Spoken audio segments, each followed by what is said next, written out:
selamat malam para hadirin sekalian.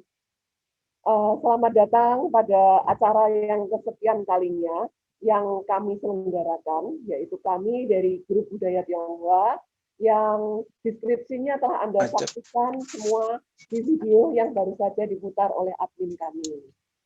Ya, Grup Budaya Tionghoa kiprahnya sudah cukup lama ya dalam acara-acara baik online maupun offline. Namun karena saat ini kita masih dalam suasana pandemi, tentu saja kita tidak dapat berkumpul. Padahal biasanya di antara kalangan sesama admin sendiri dalam waktu-waktu tertentu secara berkala kita adain ketemuan kopdar dari berbagai kota, dan kalau sudah begitu biasanya diskusinya seru sekali ini ya. Kami memang kiprahnya khusus di mengenai budaya Tionghoa dengan kaitannya dengan segala macam pernak-pernik budaya maupun sejarah Tionghoa, Tiongkok dan Tionghoa. Nah, hari ini kita bawa tema yang cukup menarik sekali nih. Mungkin tema yang kita nggak pernah terpikirkan, out of the box sebelumnya. Jejak kacang Cina. Saya pun waktu pertama kali baca judulnya berkerut, apaan ini? Keningnya jadi mikir ini, jejak kacang, kok kacang sih? Nah, kita mungkin tidak pernah berpikir bahwa ternyata kacang itu yang membawa ke Indonesia ternyata adalah orang-orang Tionghoa pada zaman dahulu. Nah, karena itu marilah nanti akan kita dengarkan cerita dari Bapak pembicara kita, yaitu Bapak Ari Budianto, Sarjana Filsafat, M.Hum dari Universitas Brawijaya. Dan acara pada malam hari ini akan dipandu oleh Ibu Dewi Hartarti, ya, Ibu dosen kita yang sudah kedua kalinya mengisi acara di Budaya Tionghoa di grup ini. Terima kasih, selamat malam Bu Dewi, selamat datang. Nah, sebelum waktu akan kami serahkan pada moderator, saya akan coba perkenalkan Bu Dewi bagi para hadirin sekalian. Bu Dewi ini seorang dosen.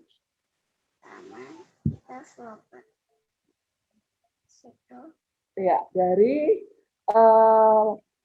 lulusan dari Sastra Cina Universitas Indonesia.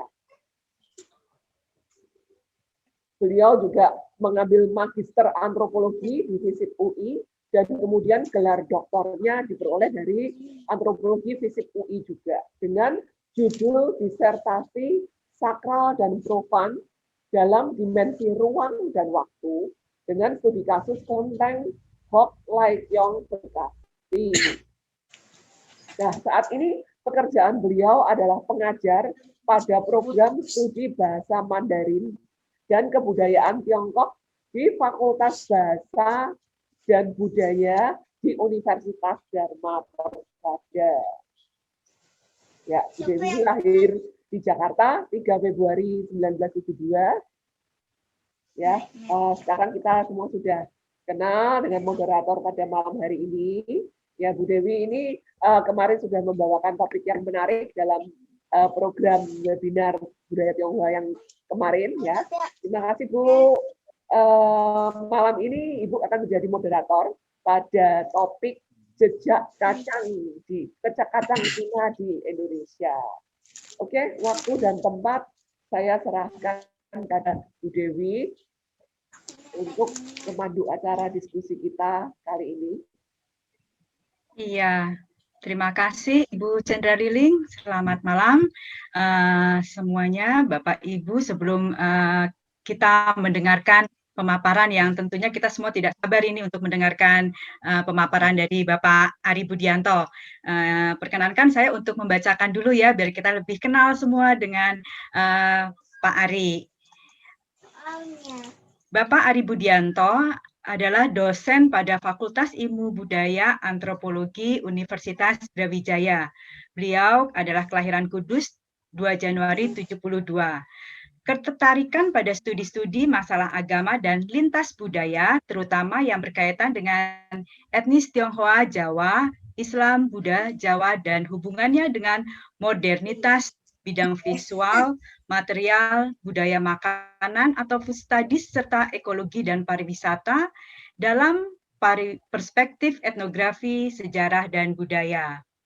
Pendidikan Pak Ari Budianto ini diperoleh di sarjana itu diperolehnya dari Departemen Filsafat Universitas Gadjah Mada dan gelar magisternya dari Center for Religious and Cross Cultural Studies di Universitas Gadjah Mada dengan judul tesisnya adalah The Dynamic of Japanese Religious Orientation.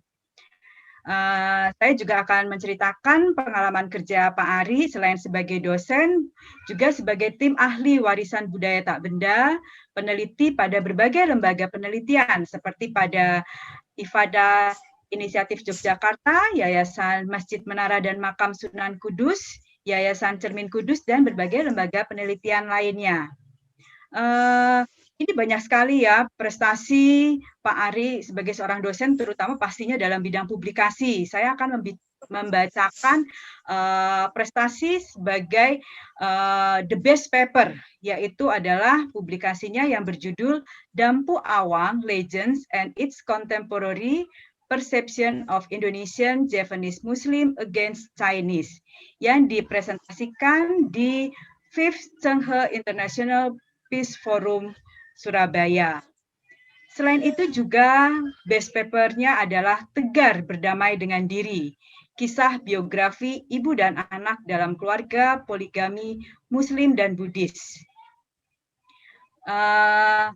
Sebagai seorang dosen tentunya banyak penelitian ya, dan saya akan membacakan penelitian-penelitian yang sudah dihasilkan oleh Pak Ari ini. Beberapa antara lain adalah semangkuk subhibrid non-kosmopolit, eksplorasi aspek sosiokultural kopi Amsterdam sebagai persiapan destinasi wisata baru di Kabupaten Malang, krisis masyarakat suburban, reproduksi identitas kultural melalui gerakan kampung budaya di Malang, potret marginalitas di Kota Malang, studi fenomena badut jalanan, book handle Tan Kuan Si, Pergerakan Pers dan Ruang Publik Orang Jawa, studi genealogi sejarah pers Jawa Timur masa kolonial. Selain penelitian-penelitian, publikasi yang sudah dihasilkan banyak sekali, beberapanya yang terbaru adalah mengikis sentimen anti-China lewat inovasi pembelajaran kasus mahasiswa Universitas Brawijaya Malang. Ambiguitas Aruna dan paradoks cita rasa lidahnya postkolonialitas novel kuliner Laksmi Pamuncak. Is there moderate Islam in contemporary of Makassar films? Reflective learning on the term of Mika by the Chinese Buddhists. Pass for current religiosity. Narrating Islam and Adat in Contemporary of Makassar Film, Historiografi Soto, Jejak Metodologis Sejarah Kosmopolitanisme Indonesia, Tradisi Surawan sebagai Ruang Toleransi Antar Masyarakat, Dusun Kutorejo, Desa Kalipait, Kecamatan Tegal Delimo, Kabupaten Banyuwangi.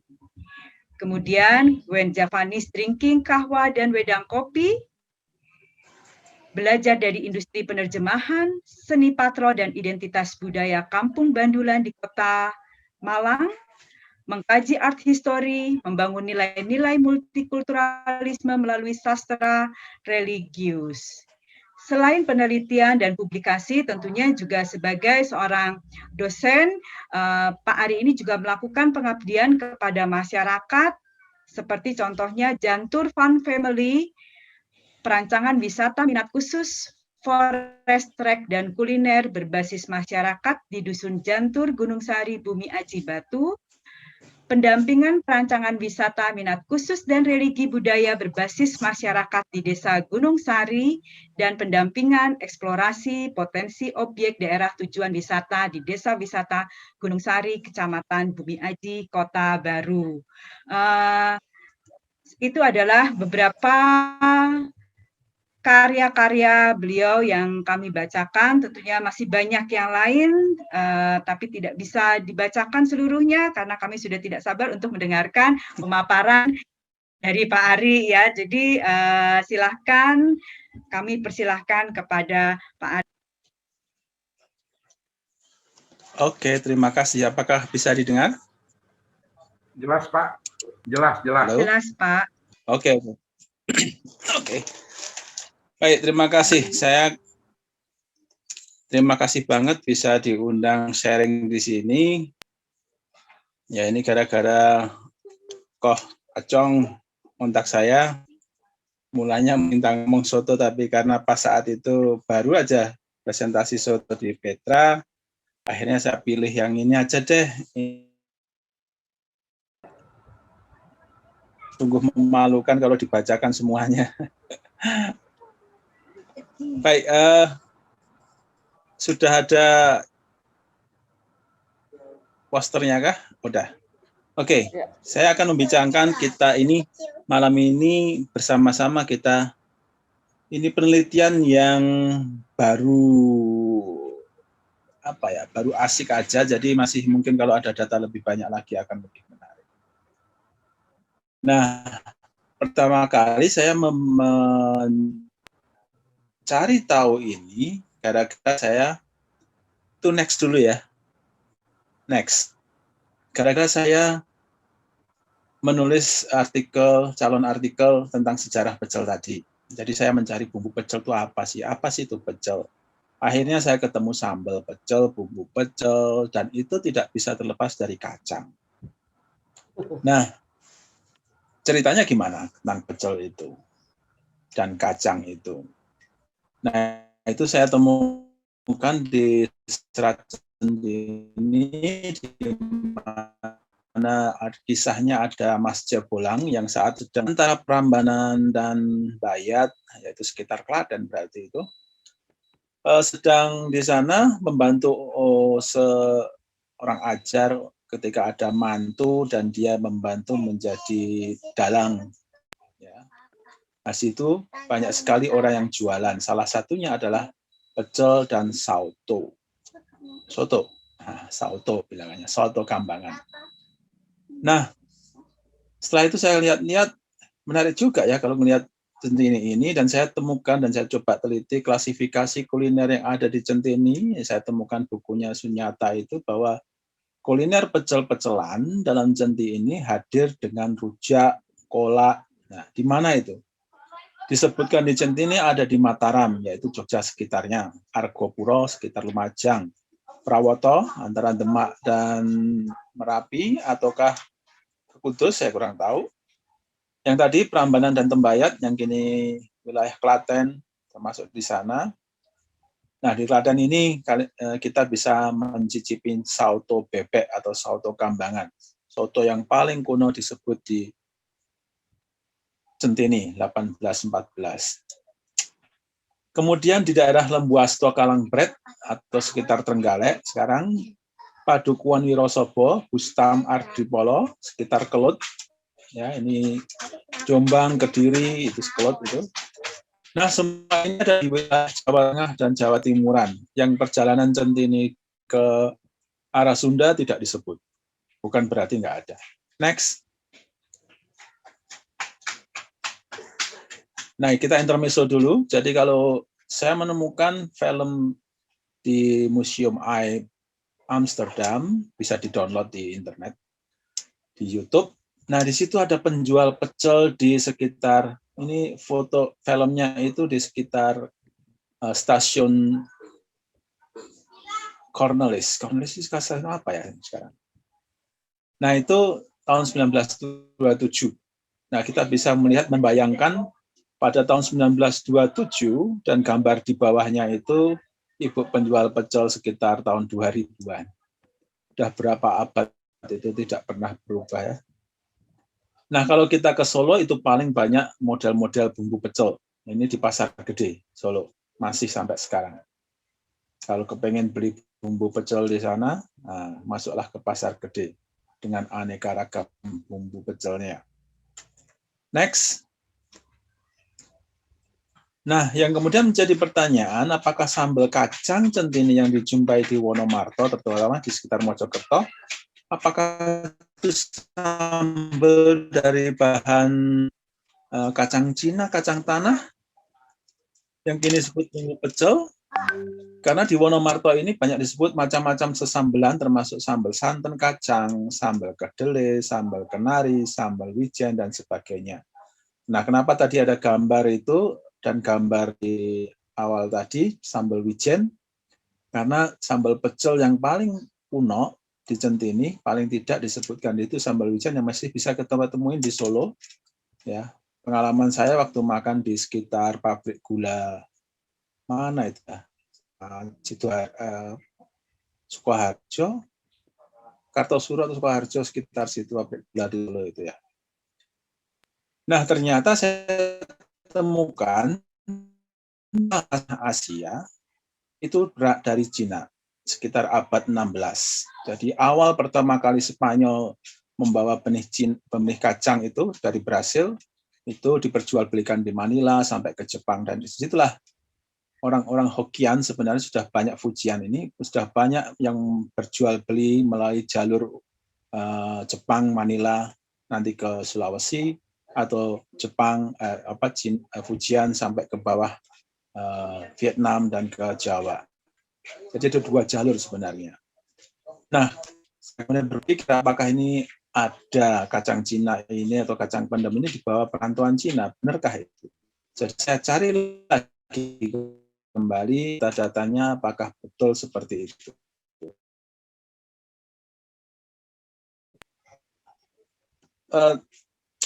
Kan perdagangan Cina dengan Nusantara ini paling tidak di catatannya Babat Tanah Jawi karangan orang Belanda Mensma, dia menyebutkan paling tidak setelah Kertarajasa, jadi serangan dari siapa? Mongol ya itu ya, ramai kembali para pedagang-pedagang Cina yang masuk ke Jawa terutama. Next. Nah, ini kapal-kapal Jung Cina, Jung Jawa, ya. Jung itu khas Asia Laut Selatan ya, Nanyang atau Nusantara. Jadi ada Jung Cina, ada Jung Jawa, ya, bukan Yong Java ya. Nah, ini catatan Mahwan mungkin bisa ditelisik sana. Saya belum baca detail lagi, mungkin saya akan kembali membaca itu nanti. Sama catatan dari Chow Joka, ya. Itu penting sekali di abad 10 atau 12 itu ya. Jauh sebelum Mahwan ke sini. Next. Nah, pedagang-pedagang Cina pada saat itu juga berkolaborasi atau menjadi bagian dari kerajaan-kerajaan Islam di abad-abad 16 di Nusantara, terutama di Jawa. Ini kapal digambar oleh Lis Constant. Nah, itu gambar bendera biru itu tandanya bendera kerajaan Islam di Nusantara. Kita nggak tahu di mana ini, tersebut di Jawa ini. Jadi kemungkinan kalau abad 16 kalau nggak di Banten mesti di Demak atau sekitarnya atau Giri. Nah, ini kapal-kapalnya bisa dilihat bajunya masih memakai baju-baju Cina dan ada kurang jelas gitu ya. Nah, ini. Next. Kemudian setelah itu muncullah namanya Karek Frederick Hall. Ya, ini Tuan Holla yang sangat terkenal di Sunda. Dia inilah yang menulis buku Kitab Tani yang nanti diterjemahkan ke bahasa Sunda dan bahasa Jawa dengan mocopatannya. Dia yang nanti memperkenalkan kacang waspada. Saya kurang tahu bentuknya seperti apa. Saya cari-cari apa kacang waspada ini ya.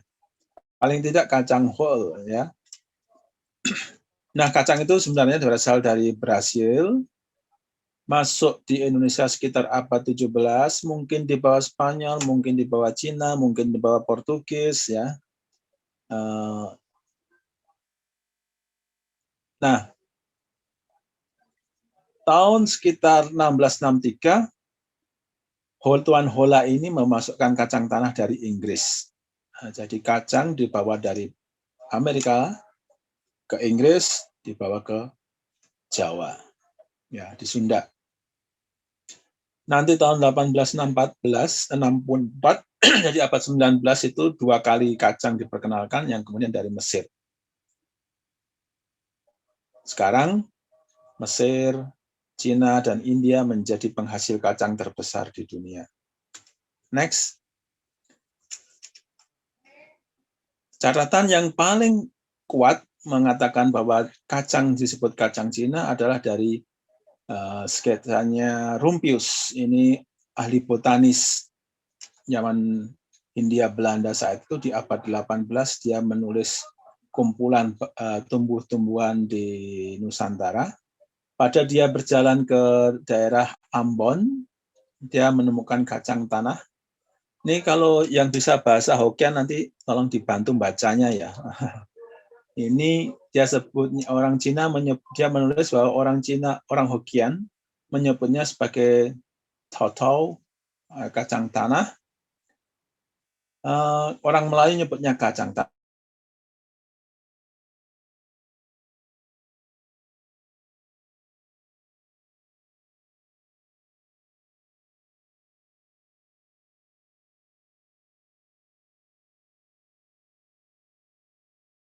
Nah, di Jawa bunga yang jatuh ke tanah. Jadi penggambarannya sangat-sangat jelas bahwa itu adalah kacang tanah. Nah, Rumpius juga mencatat bahwa kacang ini dibuat untuk minyak kacang pada masa itu. Nah, atau biasa dinikmati sebagai teman minum teh dengan cara dikeringkan atau diasin. Nah, ini kalau ke sekitar Manado dan Manado, kacang asin atau kacang terau, kacang goreng pasir itu yang asin ya. Itu sudah lama dikenal di sana juga. Rumpius juga memberikan informasi dari Piso bahwa Hindia Barat, Brasil, ini namanya Mundubi. Dan dari Peru menyebutnya Lerio Manobi atau oleh Nicola Monat disebut ancik. Nah, dalam bahasa Portugis Amendoinas artinya almond kecil. Meskipun sekarang secara botani ini tidak termasuk kacang karena ini legum, bukan kacang-kacangan. Next. Nah, kita bisa melihat perjalanan kacang dan teman-temannya, tomat, kentang, dan lain-lain, ada 2 jalur ya. Jadi kalau kacang itu lebih banyak jalur dari Spanyol langsung yang masuk ke Filipina dan Jepang, mungkin lewat Portugal ya. Tapi juga kalau cabai makanya disebut Spanish pepper atau Spanyol yang membawa itu berasal dari belahan barat, datangnya yang biru gambarnya. Ya, itu lebih banyak dikenalkan ke situ dulu, bukan dari Brasil langsung atau dari Pasifik langsung, tidak. Nah, ini bisa dilihat di gambar sebelah kecil, 2 jalur utama dari zaman dahulu. Ya, perairan kita sudah sangat ramai. Ya. Jadi tidak seperti dibayangkan sepi gitu ya, orang Jawa sendirian, tapi ternyata enggak juga. Ini sudah ramai dari zaman dulu. Next. Nah, pada pertengahan abad 17, Rumpius ini dapat 18 harusnya. Ya, itu ditulis di sekitar menuju abad 17. Jadi Rumpius sudah menulis duluan, terbit tahun abad 18. Nah, itu Ambon. Nah, kacang di bawah Jepang tadi sudah ya. Nah, ini menarik kalau kita melihat gitu, karena nanti di sekitar Manado dan lain-lain, dan terutama Soto Makassar, kita bisa melihat ada hubungannya dengan kacang di sana. Ya. Nah, menurut Lombard, mengambil dari Rumpius juga, di Batavia pada zaman itu sudah banyak orang-orang Cina membuat pabrik minyak kacang. Nah, apakah itu sebabnya Soto Makassar familiar dengan campuran tauco dan saus sambal kacangnya? Itu juga menjadi sebuah spekulasi sejarah ya. Oke, next. Nah, kita kalau ngomong kacang, kita nggak bisa lepas nanti dengan gula. Jadi gula itu sudah dikenal gula tebu terutama itu sudah dikenal lama, ya sudah tercatat pula di relief-relief Borobudur sebelah kiri itu. Kita mengenal adanya gula dari lontar atau aren, gula kelapa, dan gula tebu. Tapi rafinasi itu sudah dikenal lama di abad 14 di Cina. Dia belajar, konon katanya belajar dari India dan Persia. Sudah ada gula kristal, tapi itu sebuah makanan yang khusus untuk para orang kaya, terutama para raja dan bangsawan. Ya, meskipun yang bikin mungkin orang rakyat kecil ya, tapi itu mahal karena prosesnya juga mahal.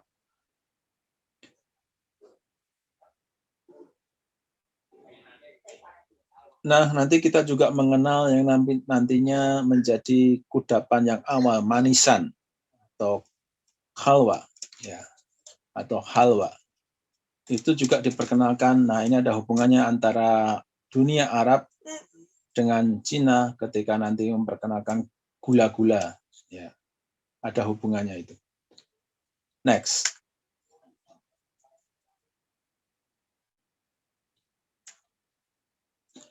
Tapi Lombat bilang di bukunya Nusa Jawa Jaringan Asia itu bahwa kacang tanah menurut informasi dari Belanda baru terjadi pada abad 18 di Batavia. Nah, ini agak itu ya. Lombat tetap sebut bahwa kacang ini mulai dibawa, tapi dia tetap ngomong bahwa ini memang dibawa oleh orang-orang Cina karena pada tahun 1778 sudah menyebar sekitar pesisir Jawa. Seiring dengan perkebunan tebu yang marak pada saat itu di abad 18, pertengahan abad 18 itu sudah banyak orang di sekitar pantai utara itu yang bikin minyak kacang tanah. Nah, pada saat yang sama itulah tadi sudah sebutkan kacang brul yang kita kenal, sebutan kacang brul. Sekarang kita menyebut kacang brul dan kacang Cina kita sudah nggak tahu lagi, pokoknya kacang. Kacang, ada kacang panteng atau apa, model-model baru. Istilah kacang Cina sudah hilang dan kacang brul juga sudah hilang. Nah, di majalah Kejawen tahun 1930 masih ditulis cara membuat lisah kacang. Nah, kalau kita ngomong minyak kacang lisah atau lengo, lengo itu sudah dikenal juga istilah itu di abad 10 di Prasasti, lupa saya namanya. Nah, itu tapi yang dipakai adalah minyak wijen. Jadi kita sudah mengenal minyak wijen dan minyak kacang paling tidak. Di abad 18 harusnya sudah ada, masih ada. Nah, itu gimana cara membuatnya? Dikukus, dibersihin, dikukus, nanti dikering, disangrai sampai agak kering, nanti baru dipres dan seterusnya sampai bisa dipakai untuk membuat minyak kacang.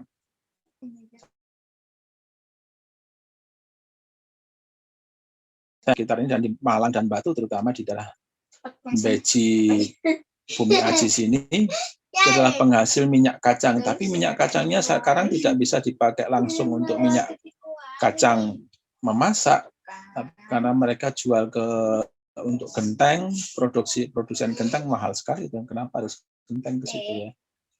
Nah, jadi untuk genteng dan kosmetik katanya. Jadi tidak dipakai untuk konsumsi langsung minyak kacangnya. Itu sungguh aneh karena dulu kita sering memakai minyak kacang ini. Nah, next, informasi tentang kacang tanah Cina ini di abad 14 kita bisa baca, ini bukan orang Sunda tapi panggilannya AA, A.J. van der AA, itu bukunya di tahun 1849. Meskipun dia menulisnya mungkin salah cetak atau salah tulis ya, menyebutnya bahwa itu ada kacang Cina itu adalah Dalchosdiatus genusnya, dan itu tidak mungkin karena Dalchosdiatus itu kacang parang, kacang koro, ya, kacang polong, koro parang atau koro pedang. Karena di halaman-halaman kemudian di halaman sekitar 316-317 dia bilang itu kembali ke kacang pendem, kacang Cina sama dengan kacang pendem atau Arachis hypogea. Ya, kalau di bawah ini gambar, di bawah buku itu gambar kacang polong, bukan gambar yang di slide sebelumnya. Nah, kacang ini atau kacang Cina atau kacang pendem ini tak ayal pasti akan masuk ke dietary orang Jawa terutama. Ya, tentang masak-masakannya.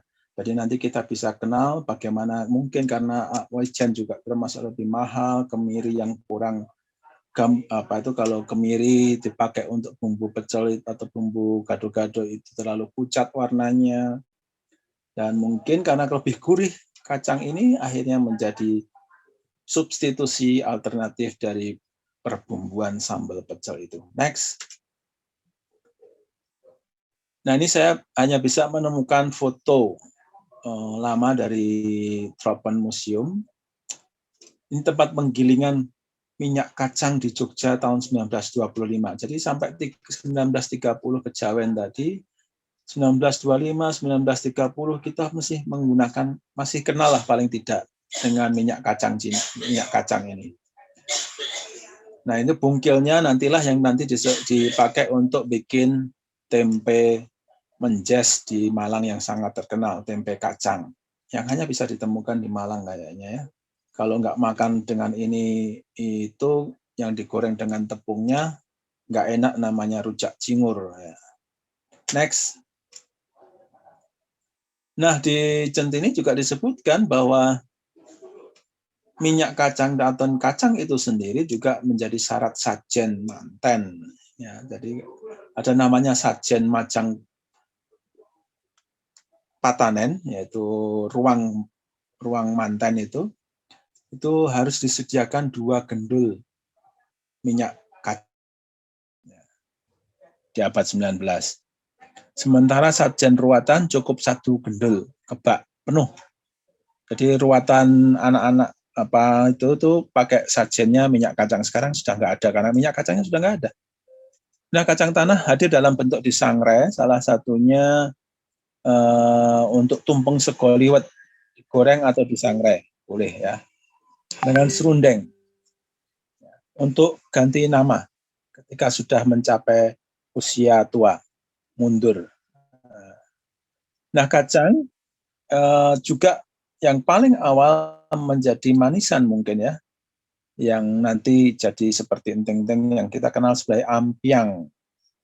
Ya, itu sudah dijual dan juga sebagai salah satu bagian dari sajen jajan pasar.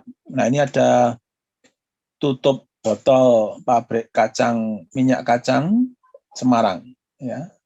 Sekitar mungkin tahun 1920-an 30-an ini ya. Oi Tiao Chiang. Next. Nah, dengan demikian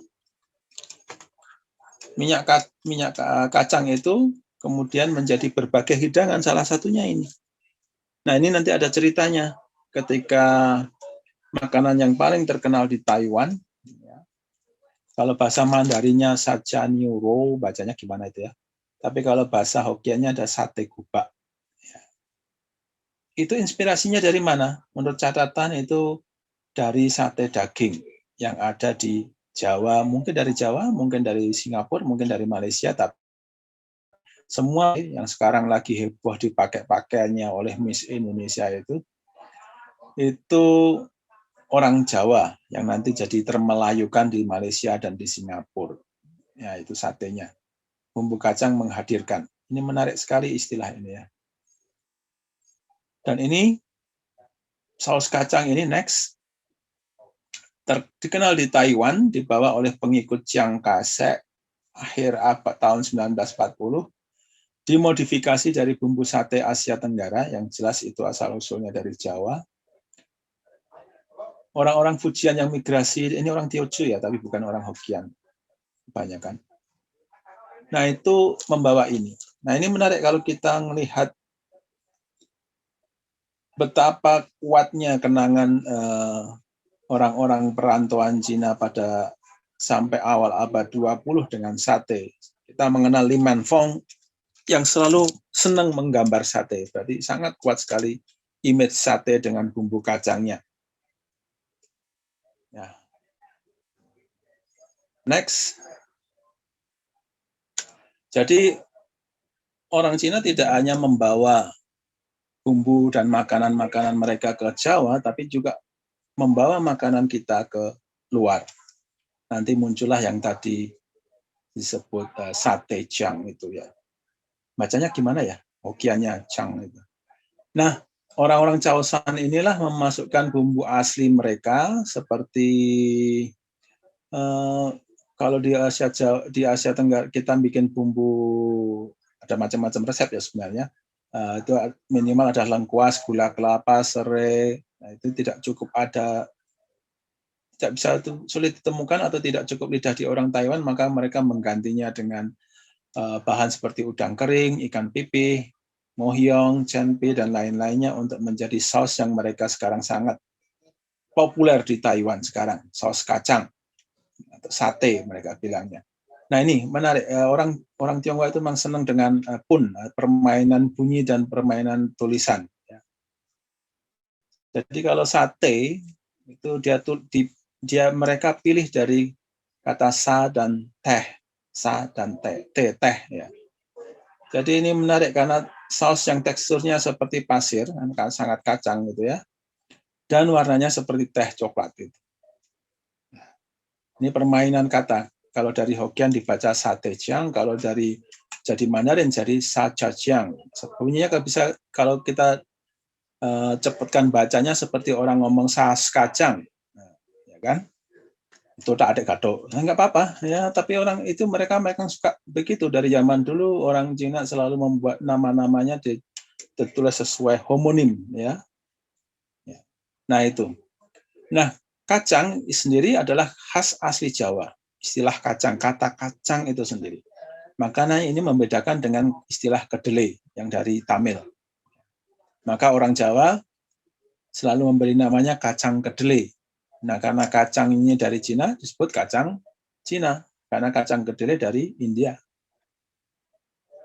Nah, istilah saus bisa dilebak itu dari Belanda. Nah, jadi barbeque Jawa atau sate ini begitu mempesona orang-orang Tionghoa sehingga mereka selalu mengingatnya dan orang-orang menyukainya dan mereka membuat modifikasi di Taiwan yang sangat terkenal saat ini.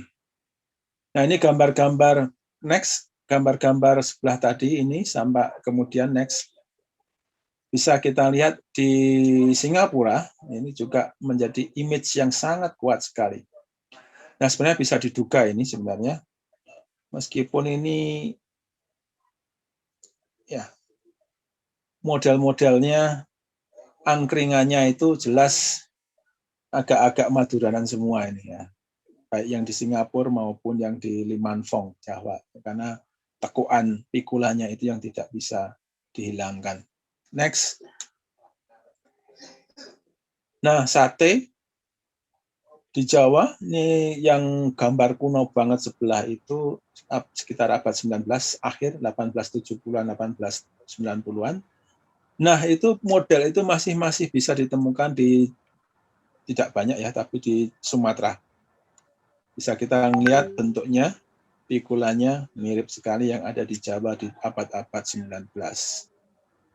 Ya nggak usah heran karena orang Jawa banyak yang diambil menjadi kuli di Sumatera. Next. Sate begitu menguasai memori, terutama di Singapura sekarang menjadi heritage mereka juga, dengan modelnya yang aneh bagi cita rasa kita makan di sana. Nah kemudian muncul apa? Salah satunya adalah tahu gimbal. Nah ini foto dari Langendrio, daerah Semarang. Ini foto mirip banget.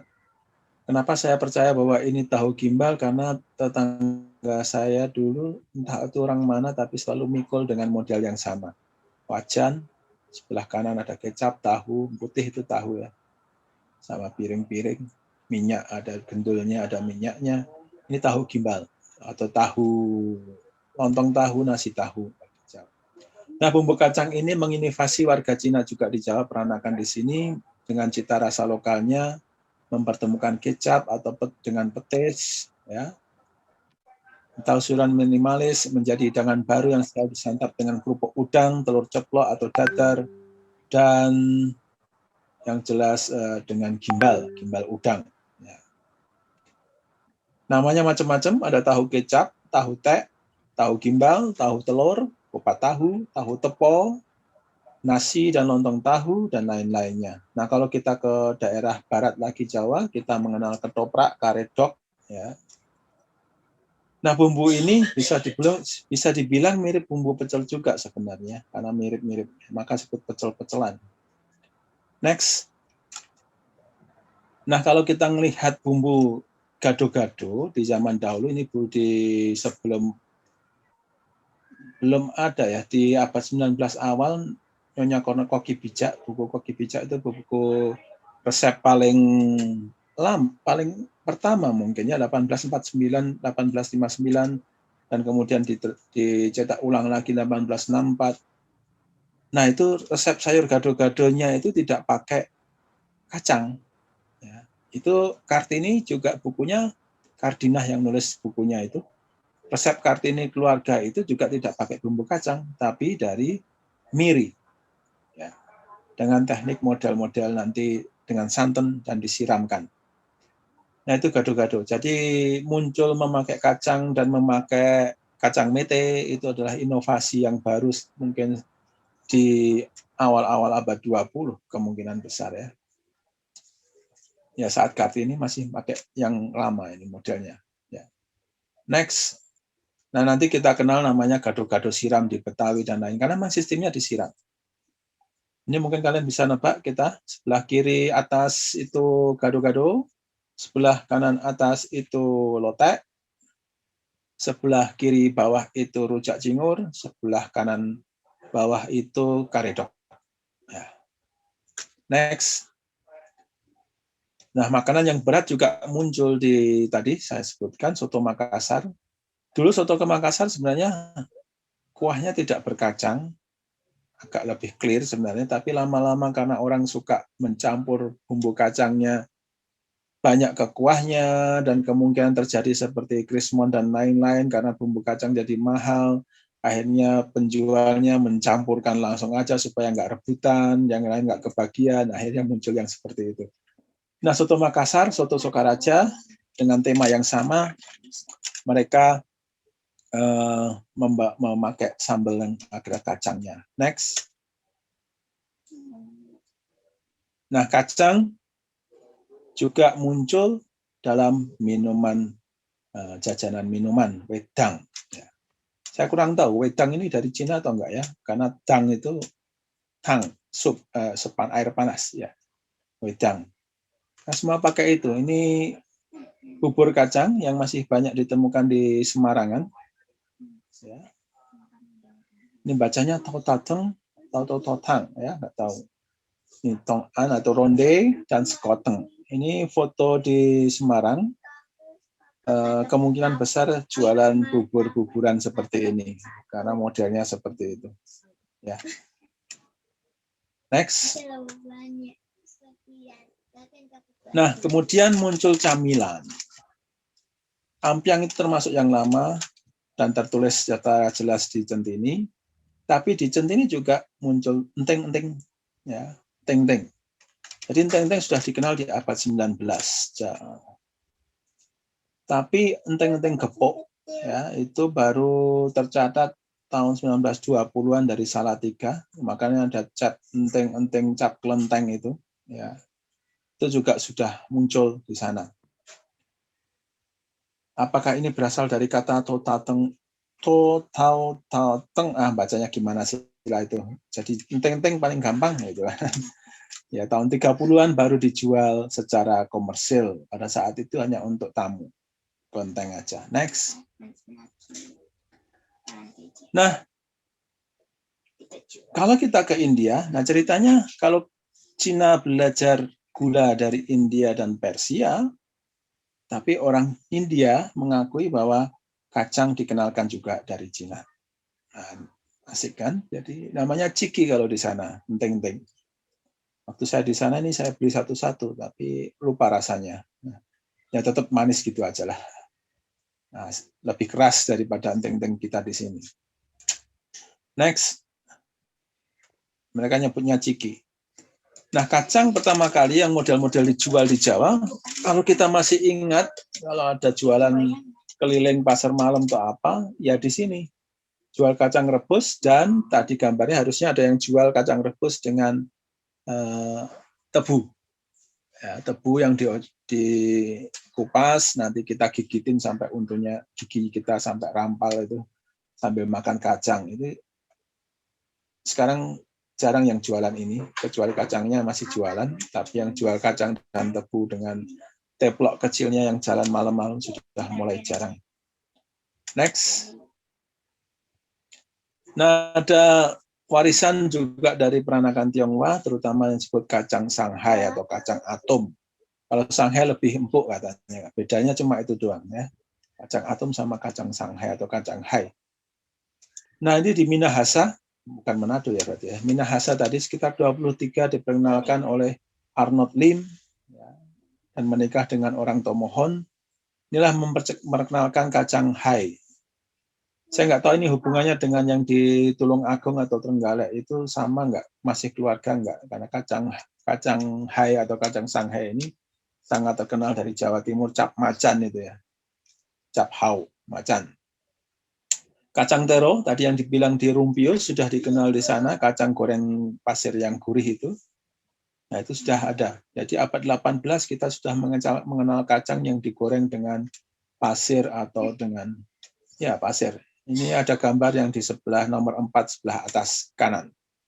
Ya, nanti ada kita juga mengenal tumpi atau peyek dengan berbagai ragamnya. Ada peyek ini, jadi ini Jawa yang ada yang Jawa, ada yang dari Peranakan, dan ini kacang yang nanti kita biasa kacang open dan kacang telur. Kacang disco, kacang macam-macam. Nah, itu menjadi kudapan yang paling terkenal dan paling gampang kita beli. Meskipun sekarang mahal ya sekarang kelihatannya. Nah, tadi disebut bahwa halwa atau manisan, kita juga sudah mengenal terutama ampiang, yaitu manisannya, dan enting-enting. Ya, sekali lagi itu sudah dicatat di Centini. Next. Nah, kita nggak bisa membincangkan itu tanpa membincangkan yang lagi perdebatan antara Malaysia, Singapura, dan Indonesia. Dari mana datangnya martabak? Nah, ini. Ya. Martabak memang ini pancake dari Cina. Hilang? Hilang kah suaranya? Halo? Jelas Pak, silakan. Ya, oke. Ini pancake, ini foto tahun 1927-an, film ini malah bukan foto ya. Ini di Pasar Lama Sunda Kelapa, pelabuhan apa ya, Sunda Kelapa. Ya, Pasar Lama Sunda Kelapa tahun 1927. Jadi kita bisa melihat tempayannya masih besar sekali seperti yang ada di Penang dan di Taiwan, masih ada sekarang. Ini yang kita kenal dengan terang bulan pada sampai tahun 80 masih terang bulan, sebelum nanti munculnya inovasi tahun 50-an kemungkinan besar setelah ada munculnya margarin dan lain-lain, dan coklat ini Van Houten dan lain-lain itu, Meses itu, baru muncul kita mengenal martabak manis Bangka. Jadi martabak manis Bangka, kalau kita bilang apakah martabak manis Bangka dari itu sudah hybrid, ya, pertemuan dengan cita rasa lokal yang dibentuk karena di Penang nanti berubah menjadi apem balik, ya, dengan selai jagungnya. Nah, saya mengira bahwa ternyata yang namanya kue leker itu adalah bentuk divergen dari apem balik atau banja kue ini, ya, atau minciang kue terang bulan yang sekarang masih dijual di depan-depan SD, ya, yang isinya biasanya wijen, kacang, dan gula putih sebenarnya awalnya itu, ya. Jadi leker itu kemungkinan besar bukan dari tapi dari sempalan dari kue ini, ya, pancake Cina ini, aslinya dari Fujian. Next. Nah, orang Jawa, orang itu membuat dari lauk alternatif menjadi oncom dage, oncom hitam. Itu yang dari kacang tanah. Kalau di Sunda dan kalau di Jawa Timur kita kenal dengan tempe menjes. Next. Nah, satu misteri lagi karena di Ming Dynasty atau dinasti Han, di Yangling Imperial Museum, konon katanya, dan ini dimuat di National Geography tahun 1901, bahwa ditemukan relik artefak relik dari biji-bijian yang salah satunya adalah kacang. Wah, ini jadi repot kita. Sejarah menjadi berubah lagi. Bukan Marco Polo, bukan Inggris, dan lain-lain. Tapi orang Cina sudah duluan ke Amerika Latin. Nah, tapi namun demikian, mikrofosil dari itu belum dibicarakan secara serius dan belum ada laporan ilmiah selain rumor di media, dan itu National Geography. Tapi National Geography masa bikin secara rumor ya. Ini mirip dengan ceritanya kopi yang ada di Peripih Candi Sewu. Kalau peripih itu jelas dari benih kopi, tapi nggak jelas sampai sekarang tidak ketahuan itu di mana, bijinya seperti apa juga di mana kita nggak tahu. Cuma tercatat di sana ada biji kawi. Jadi nasibnya sama dengan biji kacang yang ada di Yangling Imperial Museum ini, kuburan Yangling. Ya. Nah demikian. Nah catatan apa yang harus kita lihat, bahwa ada pertanyaan besar sebenarnya. Kenapa dari semua negara di Asia Tenggara minimal, sampai saya di India dan di Filipina, dan itu pengalaman saya, mereka masih biasa pakai minyak kacang tanah terutama. Tapi kita hilang. Dan minyak kelapa juga mahal sekarang. Dan kita satu-satunya negara di dunia mungkin yang memakai minyak sawit berlebihan. Ada apa ini? Ya. Jadi kalau kita bicara seperti ini, tidak hanya mengingat atau melihat sejarah peran-peran dari ini, tapi peran dari perubahan apa yang terjadi dengan bagi bangsa ini dengan adanya mengenal minyak kacang Cina ini tadi. Saya kurang tahu apakah ini bisa membantu. Banyak, sebenarnya sudah cukup selesai ini. Next, jadi matur nuwun, kita bisa sambil minum teh dan makan kacang untuk berbincang. Nah gitu, jadi kita bisa diskusi lebih jauh. Mungkin tidak diskusi, jangan banyak bertanya, karena saya juga baru mencari-cari. Kalau ada informasi yang lebih banyak lagi, nah saya malah berterima kasih. Begitu, terima kasih Mbak Dewi. Saya kembalikan ke moderator Bu Dewi. Mbak Dewi, terima kasih. Terima kasih, wah luar biasa sekali Pak Ari pemaparannya yang pasti sudah membuat kita semua lapar Pak. Ya semuanya lapar semuanya Pak. Mulai dari lapar mata, lapar perut, semuanya udah betul-betul deh Pak. Jadi dari sebelum kita memulai diskusi ini ada beberapa poin yang bisa kita catat ya. Ternyata ini bermula dari pecel ya, bumbu kacang. Jadi bermula dari pecel ini membawa studi lebih lanjut yang mendalam ya tentang kacang dari Pak Ari ini, bagaimana perjalanan kacang tersebut, kemudian perkembangannya, prosesnya, perubahan dari manisan semua, sate, saus kacang, wah luar biasa sekali. Baiklah, kita akan mulai diskusi. Kita akan lihat dulu di kolom chat. Bisa juga langsung saja yang ingin bertanya. Karena di sini kalau di kolom chat baru ini ya respon tanggapan-tanggapan, belum ada pertanyaan, jadi kita buka diskusi, silahkan dapat bertanya langsung. Maaf Bu, ada pertanyaan dari Pak.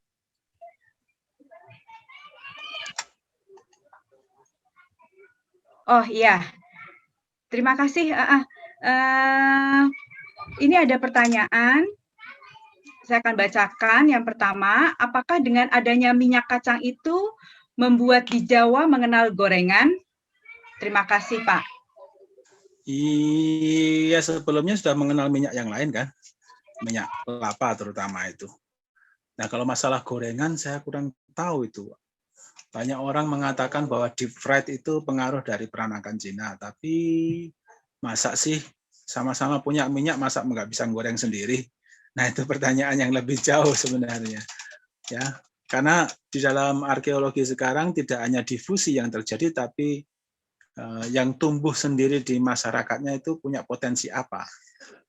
Jadi kasusnya sama dengan orang menciptakan kapak batu, kalau di sekitarnya itu hanya ada punya batu, tali untuk mengikat, dan tumbuhan untuk membuat tongkatnya, akan terciptakan dengan sendirinya seperti kapak batu.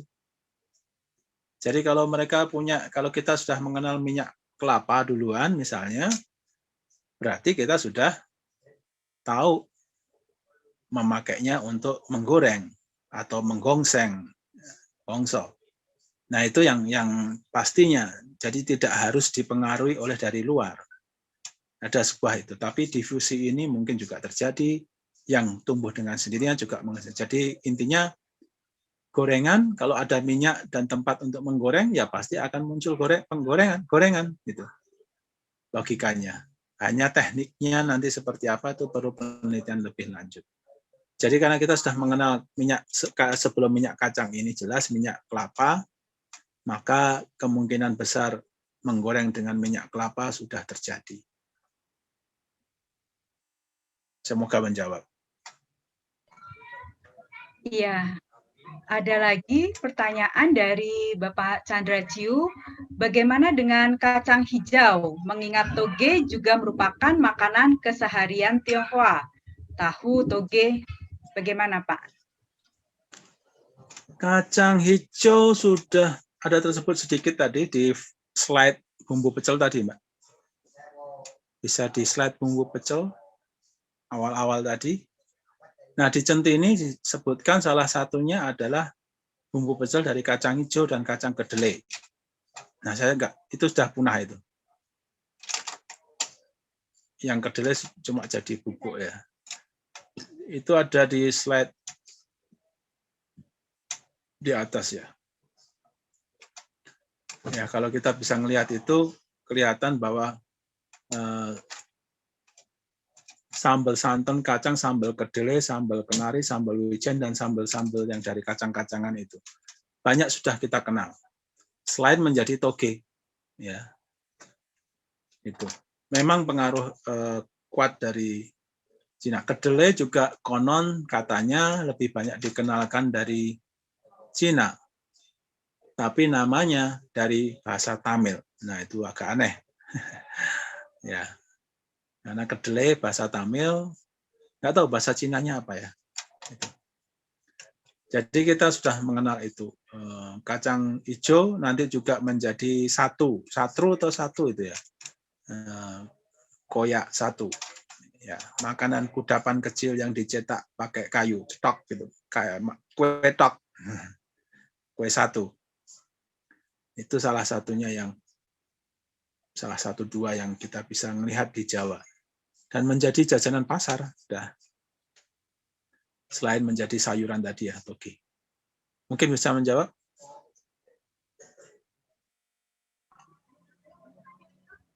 Iya, masih dilanjutkan Pak, ada pertanyaan lain lagi. Ini ada pertanyaan dari Bapak Bun Sokong yang menanyakan kalau daging ditusuk lidi itu dari mana ya? Itu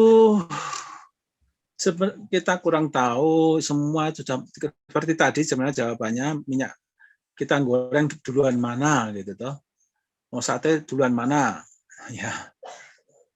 Kalau ada makanan yang paling awal dengan daging-dagingan ya ditusuk itu, dibakar jadi kambing guling lah apa. Kalau orangnya nggak bisa gigit gede-gede ya dipotong-potong, ditusuk-tusuk jadi sate. Atau dibakar potong-potong kecil, dibakar jadi grill kan gitu toh. Jadi sebenarnya kita nggak bisa mengatakan duluan mana karena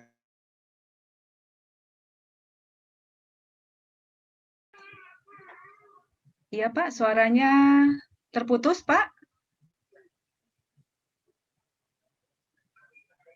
Suaranya hilang. apa yang Pak Bundan sering kutip itu dan media sering kutip, tapi tusukannya 4 daging. Jadi bukan 3.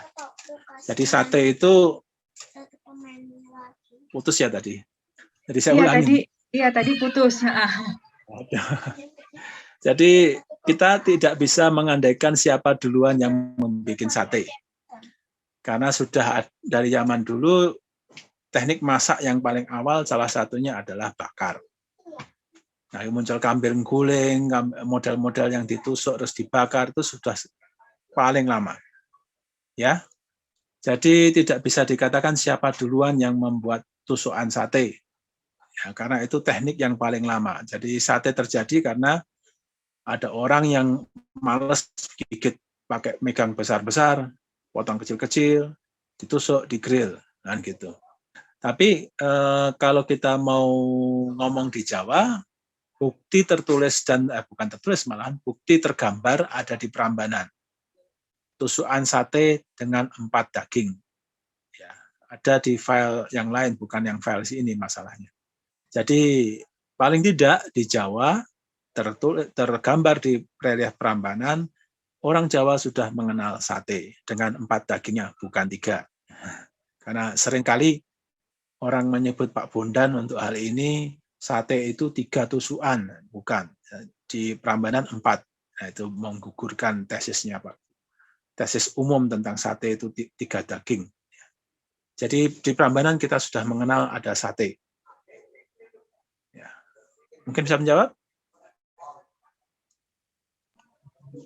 Ya, bagaimana? Apakah sudah terjawab ya? Rasanya sudah dijawab ya. Sudah jelas dijawab oleh Pak Ari. Ada lagi yang pertanyaan? Silahkan.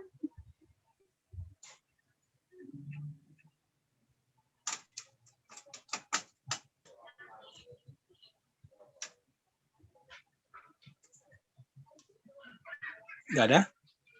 Nah, kalau di Centini disebutkan sate itu macam-macam.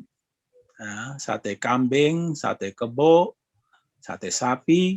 Nah, itu yang di Centini kita kenal ada macam-macam sate. Dan sate ayam, jelas pasti.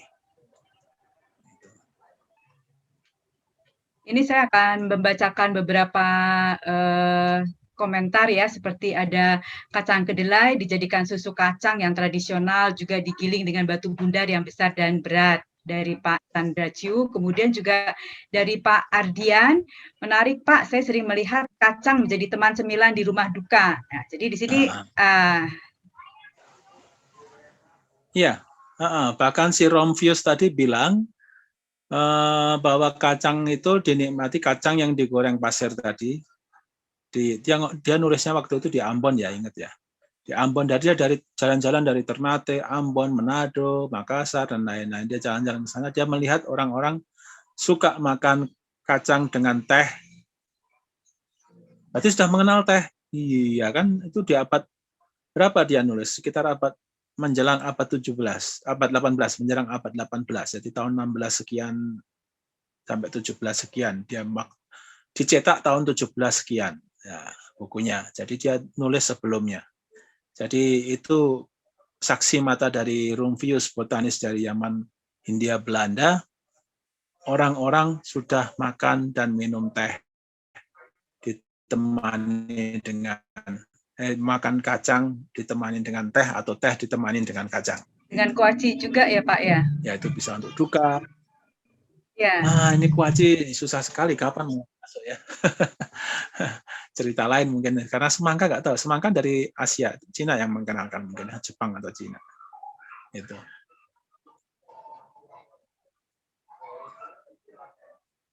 Ya. Ada satu hal yang menarik, kenapa Kota Pati menjadi produsen produk kacang? Apakah di daerah Pati itu pusat pertanian kacang? Pertanyaan dari Pak Ardian. Pabrik kacang bermula dari Jepara, Kudus, dan Pati aslinya ya. Nanti tumbuh paling banyak di Pati. Ya, masih saudara semua kayaknya itu ya. Kacang apa saya lupa, karena dulu keluarga saya yang suplai minyak untuk menggoreng produk kacangnya mereka. Jadi ada di Jepara, Mayong letaknya, di Kudus, dan di Pati. Karena orang Garuda itu leluhurnya dari Kudus itu. Ya. Pati terkenal dengan bumi pertanian, salah satunya kacang, tapi tidak mencukupi. Jadi mereka ngambilnya dari Gunung Kidul, Madura, Cirebon, sampai kemana-mana itu ya. Bahkan impor sekarang. Ya.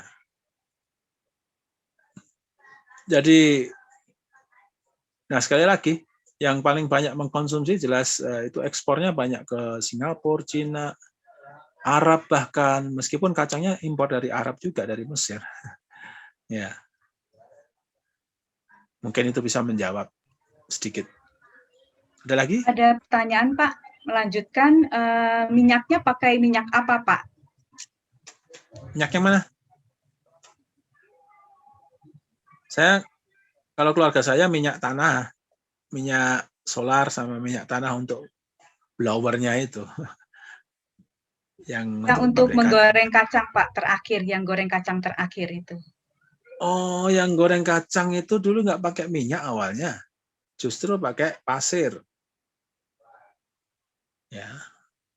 Atau kalau menjadi bumbu pecel itu di gongso, bukan gongso apa tanpa minyak itu apa namanya ya? Disangrai. Ya. Disangrai. Itu kalau model-model Ponorogo, Medion itu sangrai. Tapi kalau model Jawa Tengah dan Jawa Timur di luar itu termasuk sate itu goreng. Ya. Itu. Jadi macam-macam. Ada yang goreng pakai minyak, ada tanpa minyak, atau dengan pasir. Yang paling kuno, yang dicatat di Rompius adalah digoreng dengan pasir itu sebenarnya. Ya. Yang tadi juga yang keluarga Bapak kirim ke perusahaan kacang Pak, ada tambahan dari yang tadi yang goreng kacang terakhir. Tadi itu dikatakan tadi kan, yang kita kirim minyak tanah sama solarnya untuk blowernya, mesinnya. Jadi bukan kacangnya, bukan minyak gorengnya, ya, tapi itu. Ya, kalau minyaknya dia mereka ngambil di luar tempat. Iya, buat blower untuk masak. Ya. Bukan buat goreng kacang. Udah lama itu. Sekarang nggak boleh karena Pertamina. Nah, tapi pertanyaan tadi yang kuaci sama kacang itu. Aduh, iya. siapa meneliti kuaci itu kapan ya mulai muncul kuaci? Tapi paling tidak kalau di iklan-iklan ya dia abad-abad awal 20, jadi 1890-an itu kuaci sama itu. Itu harus tahu kapan tuh biji semangka itu mulai diperkenalkan di sini dan diolah itu saya belum meneliti itu, dan susah meneliti kuliner di Indonesia itu, sangat susah karena tidak ada catatan rapi. Apa ini? Ada pertanyaan lain tadi itu? Ada. Dari Pak Ardian, saya tidak pernah mencoba kudapan yang menggunakan minyak kacang. Jadi biasanya dipakai untuk apa minyak kacang?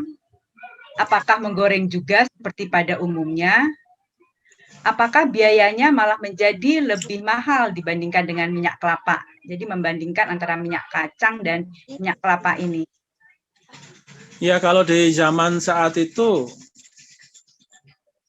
seiring dengan pabrik gula, perkebunan gula, banyak orang sudah dicatat di Rumpius tadi di abad 18, pertengahan abad 18, dan Lombat juga mencatat, sudah banyak orang membuat pertanian kacang. Kalau tidak ada sepanjang Pantura itu banyak pabrik kacang. Dan itu dikeluhkan oleh orang Belanda, orang bule-bule. Saat itu bukan Belanda aja ya. Kalau kita ngomong Belanda itu orang Eropa sebenarnya. Orang Eropa di Jawa saat itu minyak kacangnya cepet tengik, ya, bikin sakit perut. Jadi untuk masak, bisa untuk tumis, bisa untuk goreng. Kalau di India bisa goreng, bisa apa? Saya pernah pakai minyak kacang juga, rasanya juga lumayan gitu ya. Tapi ya itu pertanyaan tadi, kenapa itu menghilang di Indonesia? Hanya di Indonesia yang sangat-sangat menghilang. Karena kalau ke Thailand, ke India, ke Filipina, ke Singapura, itu biasa kita masih temukan minyak kacang. Kita ada pilihan banyak, ada minyak biji matahari, ada minyak mustard, ada minyak kacang, ada minyak sayur yang lain, delik, ada minyak beras, bahkan dibikin minyak. Di India beras pakai minyak, jadi minyak. Dan kita nggak punya ilmu itu lagi. Bahkan minyak kacang yang sekarang yang masih ada, pabrik kacang tradisional yang masih ada, itu semua untuk konsumsi pabrik kosmetik dan tadi saya sebutkan ya.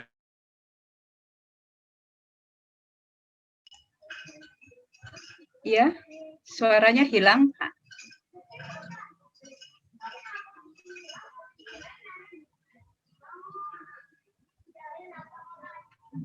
Itulah nggak Hilang, Pak. Suaranya tadi sempat hilang, Pak. Sudah banyak pabrik-pabrik kacang. Nah, itu kan beda dengan zaman sekarang kalau kita ngomong. Boro-boro minyak kacang, minyak kelapa aja kita nggak punya lagi sekarang. Mahal. 2 kali lipat. 3 kali lipat malah ya, bisa harganya dengan minyak sawit. Jadi ada yang salah dengan pertanian kita sehingga minyak kacang dan minyak wijen juga tercatat di Centini dan di prasasti abad 10 kita sudah biasa pakai minyak wijen. Sekarang minyak wijen yang kita jual di sini itu udah campuran berapa persen itu dengan minyak yang lain. Kalau minyak wijen aslinya jadi mahal banget kan. Nah itu. Jadi ada yang salah dengan kita hingga kita sekarang akhirnya hanya mengonsumsi sawit dan itu cilakanya menghancurkan hutan-hutan produktif kita. Nah itu jadi politik kan sekarang. Oke, yang lain aja, makanan aja. Tanyaannya. Jadi memang jadi lebih mahal ya, tadi sudah terjawab ya, biayanya jadi lebih mahal seperti itu. Sekarang. Ya. Kita lanjut ya Pak. Ada pertanyaan kembali dari Pak Utomo Priambodo ini terkait penyebaran atau distribusi kacang melalui jalur rempah Nusantara. Apakah ada catatan lebih lanjut dalam literatur atau dokumentasi sejarah? Itu coba tolong di links ke peta tadi ya. Diklik peta yang tadi. Slide keberapa itu ya?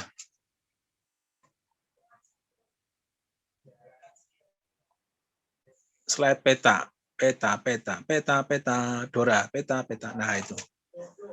Jadi ini jalur rempah ya.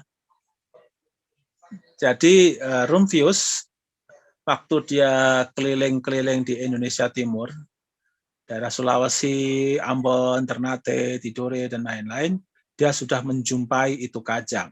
Ya. Di abad 17 akhir menjelang abad 18. Dia sudah jumpa itu kacang. Orang-orang Melayu sebutnya kacang Jepang, Japon, kacang Japon atau kacang tanah. Ya.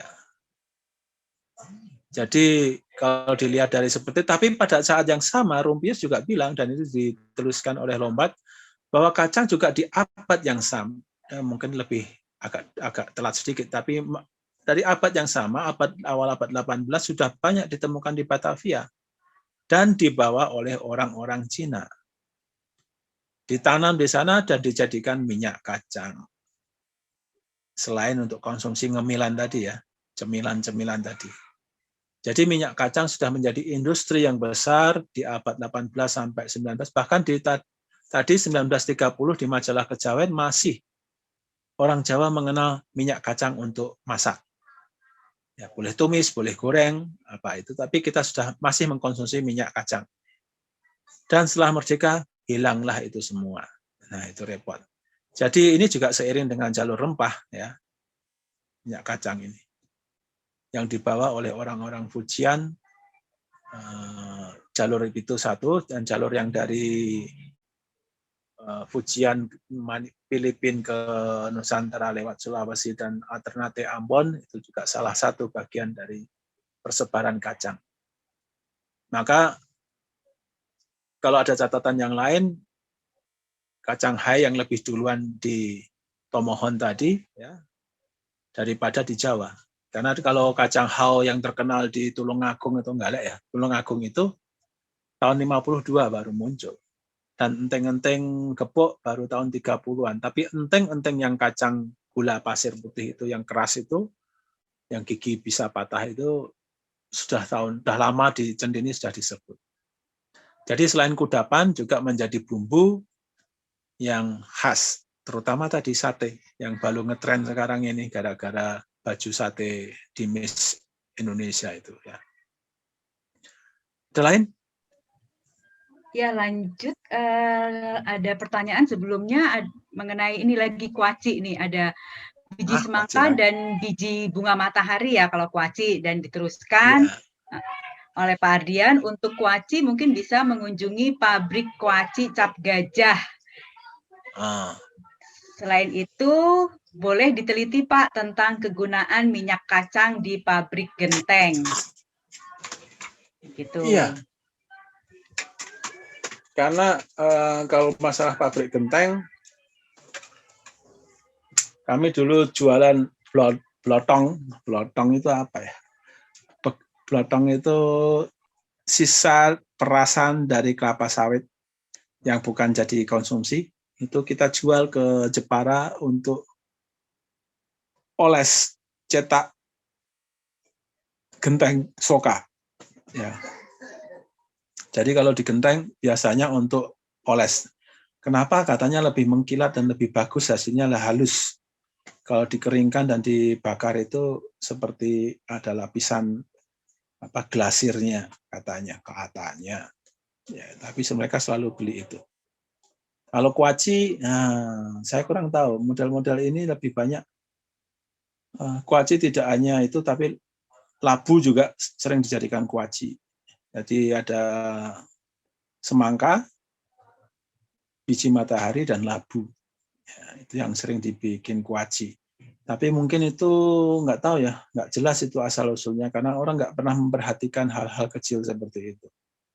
Ya kemungkinan kalau dilihat ya sama dengan kacang atom dan apa, ketika ngemilan itu muncul ya sekitar awal-awal abad 20, terutama 1920-an itulah banyak gelombang-gelombang termasuk nanti masuk ke Kudus itu, yang nanti menjadi kecap manis itu tahun 1920-an, orang yang merantau dari Fujian ke Indonesia di Jawa.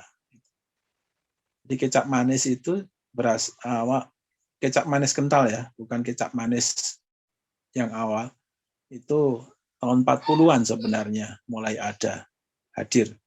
Makanya kalau kita jajan makanan ke tempat yang lain, terutama ke soto yang dulu lama-lama, itu bukan kecap manis kental yang disajikan awalnya, itu kecap asin. Dan di Belanda pun sebenarnya kecap yang awal sampai sekarang cap A, kok kecap awal? Kecap cap A dan kecap cap kaki 3 yang dari Kudus itu orangnya awalnya, itu yang dibeli Belanda sekarang. Nah itu kecapnya kecap tulisannya manis, tapi sebenarnya asin banget dan cair sekali. Jadi mirip kecap-kecap yang disediakan di orang soto-soto dok itu, yang di dok itu kecap asin itu, soto dok yang di botol Champagne itu. Jadi itu beriringan dengan semua, maka tadi kacang dan lain-lain itu menjadi hal yang berbarengan dengan rempah-rempah di abad 18-19. Rempah-rempah zaman Eropa berburu rempah-rempah, ya itu. Kalau rempah-rempah sebelum itu mungkin belum ada, kecuali tadi yang terjadi di Museum Yangling di Cina itu terbukti benar, maka bisa berbalik itu sejarah. Ya, kecuali kita Doraemon. Ya benar, kecapnya kecap model Pontianak, Pineng, Riau, Banjar, itu kecap asin semua. Tulisannya manis, tapi itu lebih asin kalau orang lidah sekarang. Ya, baru nanti di awal-awal abad 20 ada kecap manis sedang, kecap manis, tapi itu masih belum kental ya. Kecap kental manis itu tahun 40-an. Nah, saya tanya sama penjual kecap-kecap di Kudus saat itu. Saya meneliti kecap juga. Jadi itu yang bahwa tahun 40 lah baru kita mengenal kecap kental manis. Kalau kecap manis ya sudah di Indonesia memang awal. Ya kecap Banteng bisa ditanya itu, kecap Banteng kapan dia mulai kentalnya. Dan kecapnya Pak Halim juga yang di Semarang itu. Ya kecap Mirasa. Mirama kok Mirasa. Kecap Mirama itu juga sudah kental. Tapi konon ceritanya kalau di case di Kudus, kasus di Kudus, kecap itu menjadi kental salah satunya ketika kecelakaan, ya, mereka lupa sudah kasih gula belum, tambah gula akhirnya, terus dites lagi kemanisen tambah garam, nah, itu menjadi kental, terus dijual. Nah, penjualnya yang beli lebih senang, para penjual soto dan lain-lain itu lebih senang. Kenapa? Karena tidak cepat habis. Daripada kecap yang cair, lebih asin itu. Kalau kecap yang asin, 1 botol bisa 3 hari habis, kecap kental manis bisa seminggu habis. Akhirnya mereka minta yang kental. Itu terjadilah evolusi kecap kental manis. Itu. Jadi sekitar tahun 30-40-an itulah mulai sebenarnya muncul kecap kental manis. Kalau kecap manis dari Indonesia, ya nggak ada kecap manis di lain tempat. Ya. Kecuali sos teriyaki, itu dari kapan itu muncul? Kalau sos teriyaki bisa ditahuin munculnya kapan, jadilah kecap manis. Oke, gimana? Ada lagi?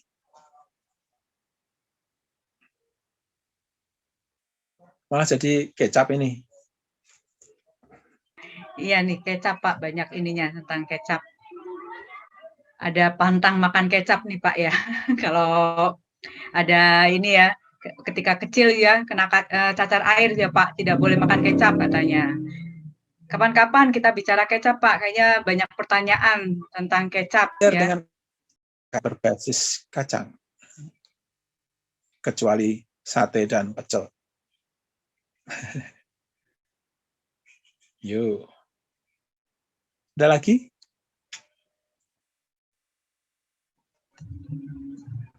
Ada yang ingin ditanyakan kembali? Langsung bertanya? Atau bagaimana Bapak Ibu? Kalau dari kolom chatnya sudah tidak ada pertanyaan lagi ya Pak Ari. Oke.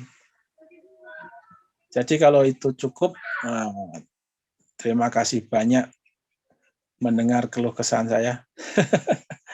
Karena saya sedang mencari-cari juga banyak. Tapi saya nunggu masukannya, malah jangan banyak bertanya ya.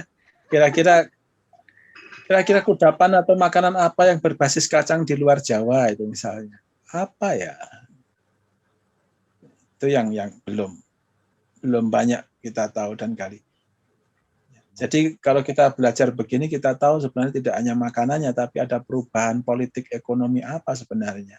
Kenapa minyak kacang hilang dari Indonesia? Kapan itu hilang? Kenapa itu hilang? Ya kan? Kenapa kita jadi sawit semua? Kenapa kelapa jadi hilang? Nah, gitu terusannya. Oke, terima kasih Mbak Dewi, Mbak Ko Hacong, dan lain-lain. Terima kasih mendengarnya. Saya kembalikan ke Mbak Dewi. Atau siapa ini panitianya? Ya, terima kasih Pak Ari. Sangat luar biasa ya. Kita sudah dibawa berkelana kemana-mana ini seputar kacang. Jadi kita bisa tahu banyak sekali mengenai jejak kacang Cina di Nusantara. Saya rasa saya akan mengembalikan diskusi ini kepada panitia, kepada MC Ibu Cendra Lingling. Terima kasih. Ya, terima kasih sekali Bu Dewi Hartarti. Terima kasih sekali Pak Ari Budi atas paparannya yang sangat menarik ini. Ya, meskipun materi yang dibawakan mengenai tampaknya sepertinya cuma kacang begitu ya. Tapi ternyata kita dapat banyak ilmu baru dari situ tentang sejarahnya distribusi kacang itu sendiri. Dan saya juga baru tahu kalau ternyata kacang itu dari Amerika Latin atau Amerika Selatan. Ya, padahal kacang itu kan sangat dekat dengan kehidupan kita, baik sebagai camilan dan sebagai bumbu pecel. Ya, seperti yang slide-slide yang tadi sudah ditampilkan dengan begitu menggoda dan membuat kita semua menjadi lapar. Dan saya tadi sempat lari ke bawah ambil kacang ini kebetulan karena lapar. Ya, saya makan kacang atom barusan. Ya, jadi kita tahu banyak sekali ternyata tentang ada minyak kacang yang menarik. Ya, ini saya juga jadi terpikir mengapa hilang dari Indonesia. Padahal kalau waktu saya pergi ke Tiongkok itu, di sana kalau kita belanja di supermarket, minyak goreng yang tersedia adalah minyak kacang. Tapi orang sana nggak suka gorengan. Orang sana sukanya minyak itu buat menumis, seperti bikin kayak tumis sayur semacam capcay gitu dengan berbagai variannya, ya. Juga untuk masak sehari-hari biasanya, ya untuk menumis lah, menumis atau misalnya kayak goreng telur, nyeplok telur gitu. Kalau di sana sehari-harinya pakai minyak kacang, nggak ada minyak sawit di Tiongkok, setahu saya dulu begitu. Kalaupun ada, mungkin harganya mahal, justru kebalikan dengan di Indonesia ternyata. Dan di sana pemakaian minyak kacang cukup populer di masyarakat. Justru sehari-hari itu di rumah tangga yang tersedia minyak kacang. Dulu waktu zaman saya ke sana dan stay cukup lama di sana, itu juga roommate saya kalau ke supermarket, terus kebetulan kita masak numis-numis sayur gitu aja sih, sederhana aja. Itu dia juga pakainya minyak kacang gitu. Dan rasanya nggak jauh berbeda dari kita menggoreng dengan minyak sawit.